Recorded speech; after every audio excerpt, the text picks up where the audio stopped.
Hey everyone, welcome back to another video, and today we are going to talk about the G502 and how it has been over the last 2.5 years. So I got this little guy in 2019 in July I think, and it was about 70 bucks at the time, which was my first big gaming gear purchase. And 70 bucks for a mouse was pretty big, because before I only used dingy little mouses from supermarkets, which would probably last a couple of weeks, maybe a couple months if I was lucky. I really believed all of the reviewers that I watched and all of the articles I read that this mouse has an excellent build quality, and let me tell you, as soon as I got it into my own hands, it is excellent. It's truly great, and you really feel that this mouse was really built with a purpose in mind, with an intention to last you years. But before I got the mouse, I was deciding between two mices, the G502 and the G305.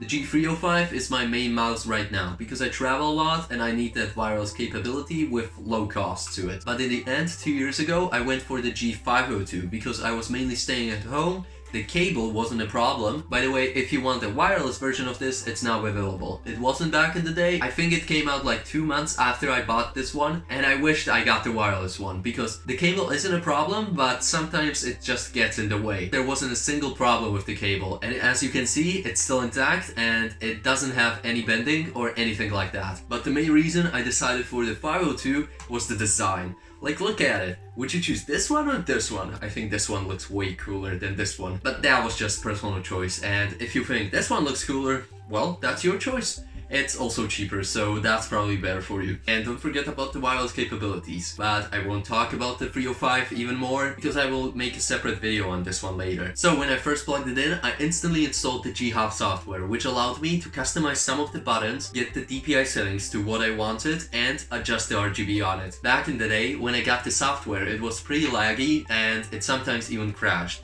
and it wouldn't start until I restarted my computer. But nowadays it's working completely fine, and Logitech have fixed it. But the nice thing about this whole software experience on this mouse is that it has onboard memory, which means you just set it up and you forget it.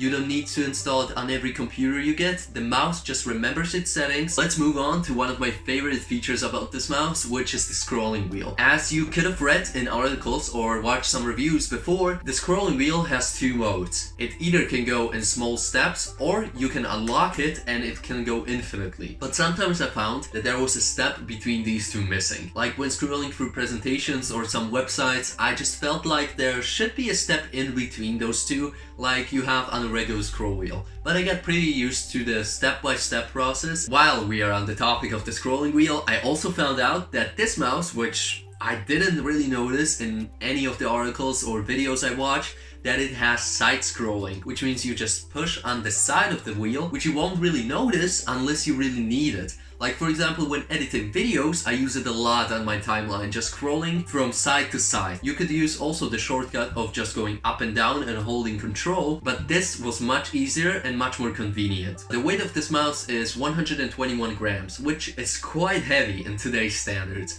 Back in the day when I bought it, I didn't really think it was too heavy because I used a lot of mice that were way heavier than this. I even used a mouse that was 200 grams. Literally your phone has 200 grams. Can you imagine just dragging your phone over the mousepad? Like if I compare the G502 with 121 grams to my current G305 with only 80 grams, because I used this little extension thingy in it with AAA batteries to make it that light, it's noticeable that it's a bit heavier, but I think it's way worth it for all the usability you get out of all of the extra buttons and features on this mouse. But if you feel like the G502 is too light for you, then don't worry, because Logitech includes 18 extra grams of weight. So if you want a heavier mouse and you want it heavier at the back or in the front, then you can add it at any time, or just remove all of the weight and make it as light as you can. And I even think the Lightspeed version, the wireless version, is even lighter than this, because it doesn't have the components necessary to connect the cable to it. By the way, if you worry about the battery running out on the G502 Lightspeed or the G305 Lightspeed,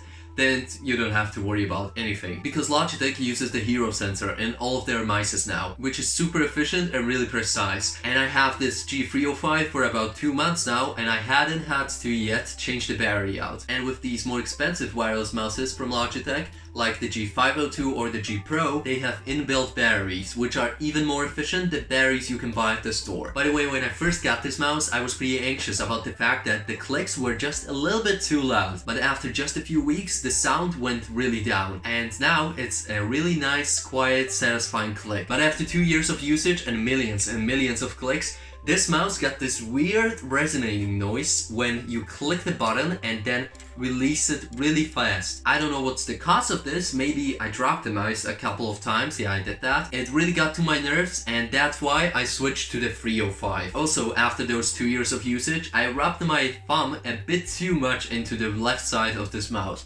and you can really see a hole in the rubber, which I guess is just regular wear and tear, but the grip still feels good. And I would still use this mouse if it didn't develop this one problem. And the problem is that the left mouse button isn't just registering all of the movements that I'm doing with it. That means when I'm drawing on my computer, it kind of gives up in the middle. And this was a major flaw for me, especially when editing videos, because moving objects without a good working left mouse button was really hard. Okay, so this will be it for today, and if you have any more questions about the G502, let me know in the comments below and I'll be sure to answer you. See you in the next one. Bye bye!